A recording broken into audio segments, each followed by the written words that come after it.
जय राम जी। कल हम लोगों ने 29 सूक्त खत्म कर दिए थे। आज हम 30वें सूक्त की तरफ बढ़ रहे हैं।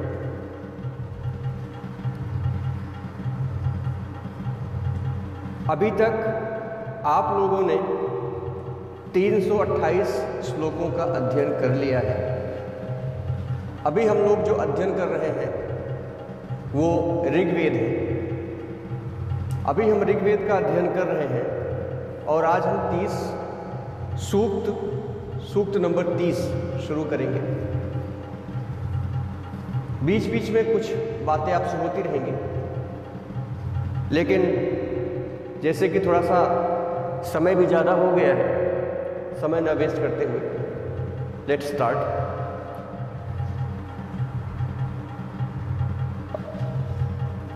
पहली सूक्ति, पहला श्लोक सूक्त 30 का। जिस प्रकार अन्न की इच्छा रखने वाले खेत में पानी सींचते हैं, उसी तरह हम बल की कामना वाले साधक महान इंद्रदेव को सोमरस से सींचते हैं। नीचे की ओर जाने वाले जल के समान सैकड़ों कलश सोमरस, सहस्त्रों कलश दूध में मिश्रित होकर के इंद्रदेव को प्राप्त होता है।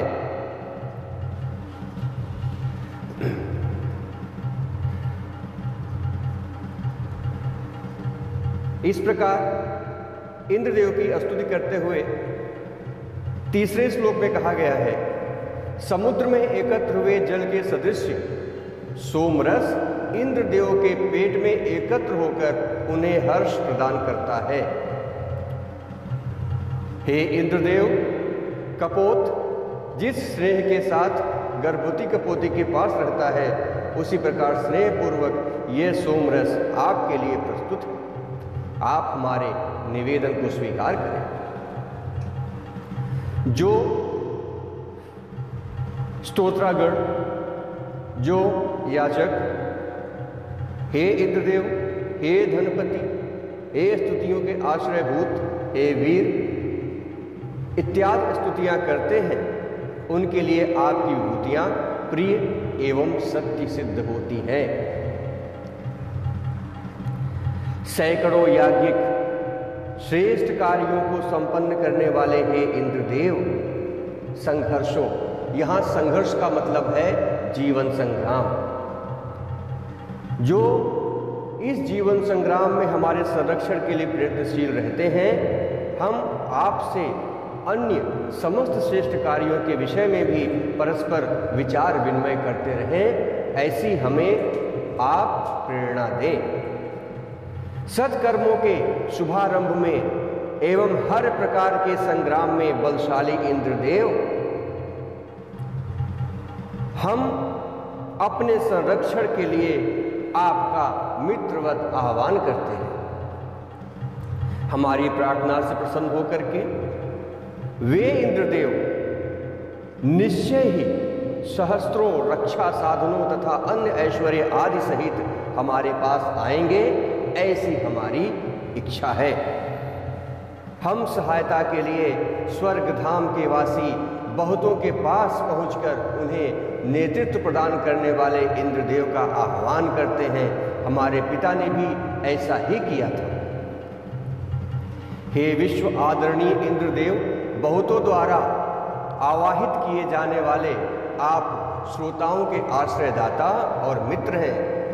हम ऋत्वगण आपसे उन श्रोताओं को अनुग्रहित करने की प्रार्थना करते हैं। हे सोमरस पीने वाले व्रजधारी इंद्र, सोम पीने के योग्य हमारे प्रियजनों और मित्रजनों में आप ही श्रेष्ठ सामर्थ्य वाले हैं। हे सोमपान पीने वाले व्रजधारी इंद्रदेव, आप हमारी इच्छा की पूर्ति करें। हम इष्ट प्राप्ति के निमित्त आपकी कामना करते हैं। आगे 13वें श्लोक में कहा गया है, जिन इंद्रदेव की कृपा से हम धन धान्य से भरपूर होकर प्रफुल्लित होते हैं, उन इंद्रदेव के प्रभाव से हमारी गौवें भी प्रचुर मात्रा में दुग्ध आदि देने में सामर्थ्यवान हूँ। हे धैर्यशाली इंद्रदेव, आप कल्याणकारी बुद्धि से स्तुति करने वाले श्रोताओं को अभीष्ट पदार्थ अवश्य प्रदान करें। आप श्रोताओं को धन देने के लिए रथ के चक्रों को मिलाने वाली धुरी के समान ही सहायक होते हैं। हे इंद्रदेव, आप श्रोताओं द्वारा इच्छित धन उन्हें प्रदान करें। जिस प्रकार रथ की गति से उनके अक्ष धुरे के आधार को भी गति मिलती है, उसी प्रकार स्तुतिकर्ताओं को धन की प्राप्ति हो, ऐसी हमारी शुभकामना है। हर जगह पर जहाँ जहाँ पर आपने सुना होगा, अभी तक ये हमारा 344वां श्लोक है। इस पूरे श्लोक में साधक ने अपने साथ साथ जितने लोग इसको सुनते हैं, जितने लोग इसमें सम्मिलित होते हैं, उन सबके कल्याण की कामना की गई है। हमारे वेद, हमारे शास्त्र कभी एक निष्ठ नहीं हुए हैं। वो कभी अपने आप को, अर्थात उस व्यक्ति को जो पूजा करता है, जो वेद अध्ययन करता है, खाली उसका ही भला हो, ऐसा कहीं शास्त्र में नहीं लिखा है। अपितु जितने लोग उसको सुनते हैं, जितने लोग उसको समझते हैं, जितने लोग उसको मानते हैं, उन सबका कल्याण हो, ऐसा श्रीमद् भगवत गीता में भी लिखा गया है। और सामने जो मैं वेद का अध्ययन कर रहा हूं, इसमें भी यही दिया गया है। आगे 344वां श्लोक, सदैव स्फूर्तिवान, सदैव शब्दवान, हिनहिनाते हुए तीव्र गतिशील अश्वों के द्वारा जो इंद्रदेव शत्रुओं के घन को जीतते हैं, उन पराक्रमशील इंद्रदेव ने अपने स्नेह से हमें सोने का रथ और अकूत वैभव दिया है। हे शक्तिशाली अश्विनी कुमारों, आप बलशाली अश्वों के साथ अन्न, गौ और स्वर्गादि धनों को लेकर के यहाँ पर पधारें। हे अश्विनी कुमारों, आप दोनों के लिए जुतने वाला एक ही रथ आकाश मार्ग से जाता है, उसे कोई भी नष्ट नहीं कर सकता है। 19वें श्लोक में आगे कहा गया है, हे अश्विनी कुमारों, आपके रथ यानी उनका रथ जो है हमारे पोषण की प्रक्रिया का एक प्रतीक है। आपका रथ एक चक्र पृथ्वी के धुरीय भाग में यानी जो परिवर्ण चक्र में बंधा रहता है उसमें स्थित है, और दूसरा चक्र भूलोक में सर्वत्र गतिशील रहता है। हे अस्तुत्य प्रिय अमर तेजमयी उदय, कौन मनुष्य आपका अनुदान प्राप्त नहीं करता है? किसे आप प्राप्त नहीं होती? अर्थात प्रायः सभी मनुष्य आलस्यादि दोषों के कारण आपका लाभ पूर्णतया प्राप्त नहीं कर पाते हैं। दोष जहाँ से शुरू होता है उस बिंदु का नाम ही आलस्य है। आलस्य समस्त दुखों को, समस्त बुराइयों को पैदा करता है और वहीं से इंसान का पतन भी शुरू होता है। हे स्तुत्य प्रिय अमर तेजस्वी उषे, कौन मनुष्य आपका अनुदान प्राप्त नहीं करता है? आगे 21वें श्लोक में कहा गया है, हे अश्व, यहाँ पर अश्व का मतलब किरणों से है। हे अश्व युक्त चित्र विचित्र प्रकाश वाली उषा, हम दूर अथवा पास से आपकी महिमा समझने में समर्थ नहीं है। हे दुलोक की पुत्री उषा, आप उन दिव्य बलों के साथ यहाँ पर आए और हमें उत्तम ऐश्वर्य धारण कराएं। आगे 31वां श्लोक शुरू हो चुका है और सूक्त 31वीं सूक्त शुरू हो चुकी है, और इसके प्रथम श्लोक में कहा गया है, अग्निदेव का आह्वान करते हुए आप सर्वप्रथम अंगिरा ऋषि के रूप में प्रकट हुए। अग्निदेव, हे अग्निदेव, आप सर्वप्रथम अंगिरा ऋषि के रूप में प्रकट हुए। तदनंतर सर्वद्रष्टा, दिव्य वक्ता युक्त, कल्याणकारी और देवों के सर्वश्रेष्ठ मित्र के रूप में प्रतिष्ठित हुए। आपके व्रतानुसार से मरुदगढ़ कांत दशों कर्मों के ज्ञाता और श्रेष्ठ तेज आयुधों से युक्त है। हे अग्निदेव, आप अंगिराओं में आद्य और शिरोमणि हैं। आप देवताओं के नियमों को सुशोभित करते हैं। आप संसार में व्याप्त तथा 2 माताओं वाले 2 अरड़ियों से सद्भुत होने वाले बुद्धिमान पराक्रमी हैं।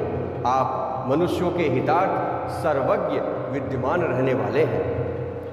तीसरे श्लोक में कहा गया है, हे अग्निदेव, आप ज्योतिर्मय सूर्य देव के पूर्व और वायु के भी पूर्व अभिभूत हुए हैं। आपके बल से आकाश और पृथ्वी कांप गए हैं। होता रूप में वर्ण किए जाने पर आपने यज्ञ के कार्य का संपादन किया है।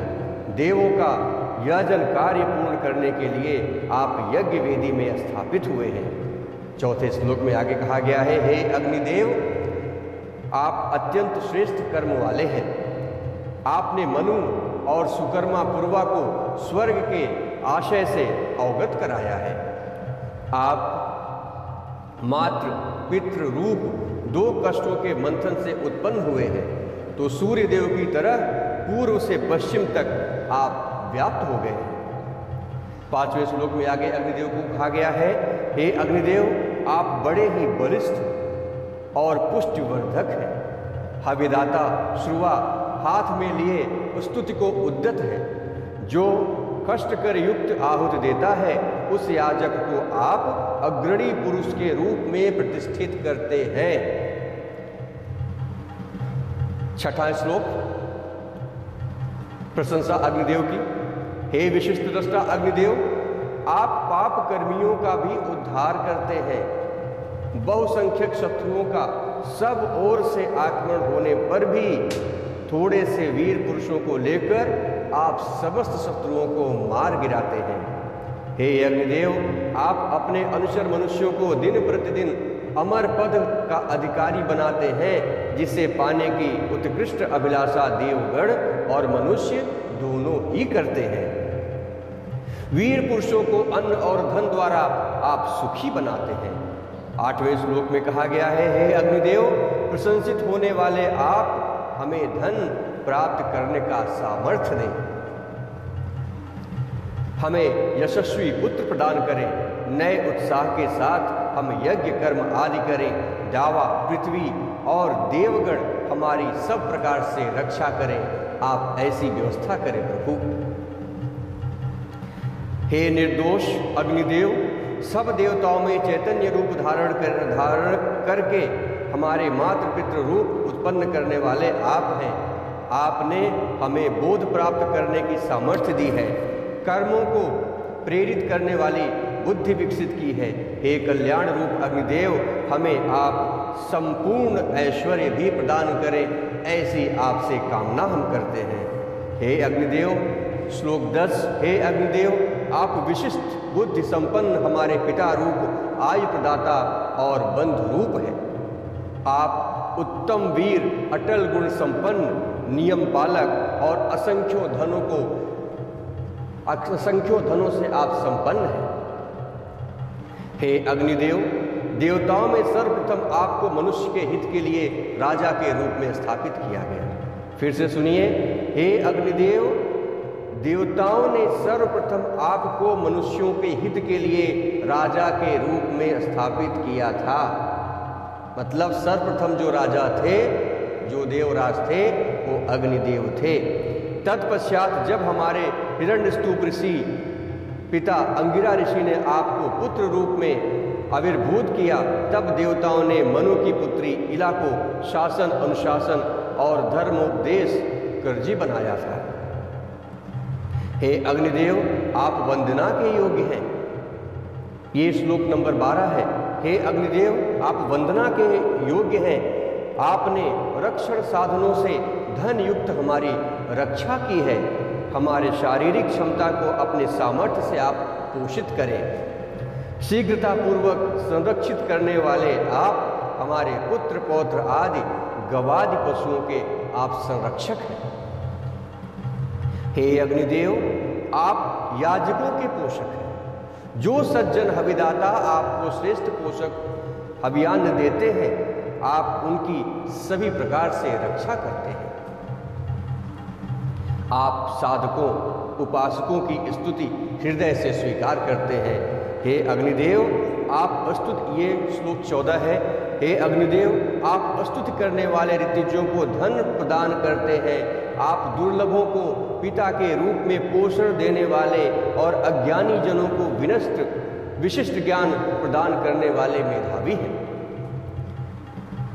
15वां श्लोक, हे अग्निदेव आप पुरुषार्थी यजमानों के कवच के रूप में सुरक्षा करते हैं। जो अपने घर में मधुर हविष्यान देकर सुखप्रद यज्ञ करता है वह घर स्वर्ग की उपमा के योग्य होता है। ये है श्लोक नंबर 15, श्लोक नंबर 15 और ये है सूक्त नंबर 31। इसमें ये साफ साफ कहा गया है, स्पष्ट लिखा गया है कि जिस घर में, जहां पर जो लोग अपने घर में यज्ञ करते हैं और यज्ञ करके देवताओं को सुख प्रदान करते हैं, वह घर स्वर्ग की उपमा देने योग्य कहा जाता है। आगे 16वां श्लोक, हे अग्निदेव आप यज्ञ कर्म करते समय हुई हमारी समस्त भूलों को क्षमा करें। जो लोग यज्ञ मार्ग में भटक गए हैं उनको भी क्षमा करें। आप सोम योग करने वाले याजकों के बंधु और पिता हैं। सद्बुद्धि प्रदान करने वाले और ऋषि कर्म के कुशल प्रणेता हैं। हे पवित्र अंगिरा अग्निदेव, अंगिरा मतलब जिसके समस्त अंगों में अग्नि व्याप्त हो। आप मनु, अंगिरा ऋषि, ययाति जैसे पुरुषों के साथ देवों को लेकर के यज्ञ स्थल को सुशोभित करें। उन्हें कुशा के आसन पर प्रतिष्ठित करते हुए सम्मानित करें।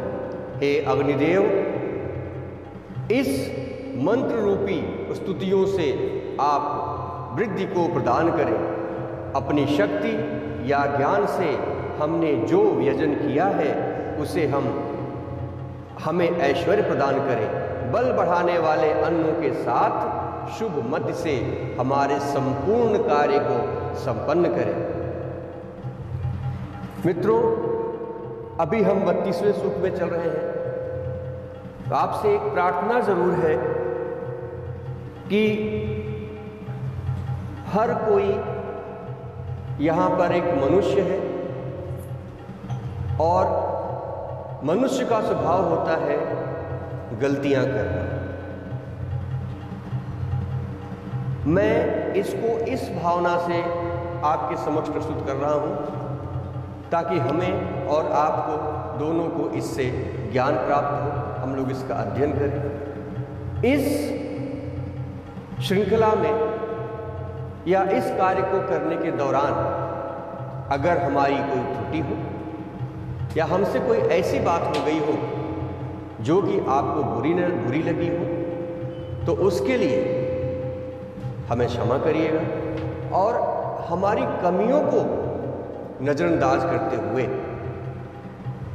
इसके पीछे का जो मकसद है, इसके पीछे का जो रहस्य है, क्यों मैंने ये काम शुरू किया है, उस पर ध्यान रखिएगा, त्रुटियों को नजरअंदाज करिएगा।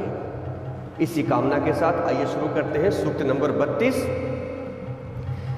पहला श्लोक, मेघों को विदीर्ण कर पानी बरसाने वाले, पर्वतीय नदियों के तटों को निर्मित करने वाले वज्रधारी पराक्रमी इंद्रदेव के कार्य वर्णनीय है।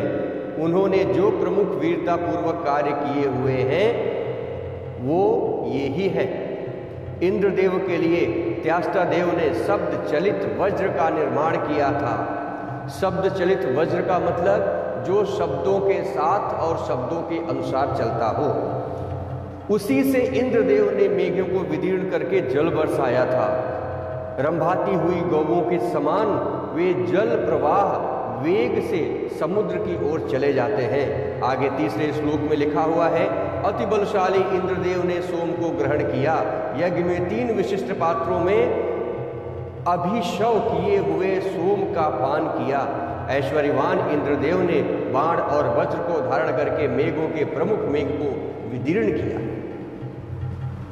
हे इंद्रदेव, आपने मेघों के प्रथम उत्पन्न मेघ को भेद किया, मेघ रूप में छाए हुए बंधु यानी माया विधियों को दूर किया, फिर आकाश में उषा और सूर्य को प्रकट किया।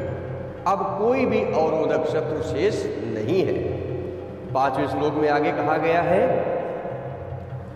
इंद्रदेव ने घातक दिव्य वज्र से वृषासुर का वध किया, वृक्ष की शाखाओं को कुल्हाड़े से काटने के समान उनकी भुजाओं को काटा और तने की तरह उसे काट करके भूमि पर गिरा दिया। अपने को अप्रतिम योद्धा मानने वाले मिथ्या अभिमानी वृत्र ने महाबली, शत्रुबोधक, शत्रुनाशक इंद्रदेव को ललकारा और इंद्रदेव के आघातों को वो सहन न कर सके और गिरते हुए नदियों के किनारे को तोड़ दिया। हाथ और पांव के कट जाने पर भी वृत्र ने इंद्रदेव से युद्ध करने का प्रयास किया। इंद्र ने उसके पर्वत सदृश कंधों पर वज्र का प्रहार किया, इतने पर भी वर्षा न करने में समर्थ इंद्रदेव के सम्मुख वह डटा रहा। अंत में इंद्रदेव के आघातों से ध्वस्त होकर वह भूमि पर गिर पड़ा। जैसे नदी की बाढ़ तटों को लांघ जाती है, वैसे ही मन को प्रसन्न करने वाले जल वृत्र को लांघ जाते हैं।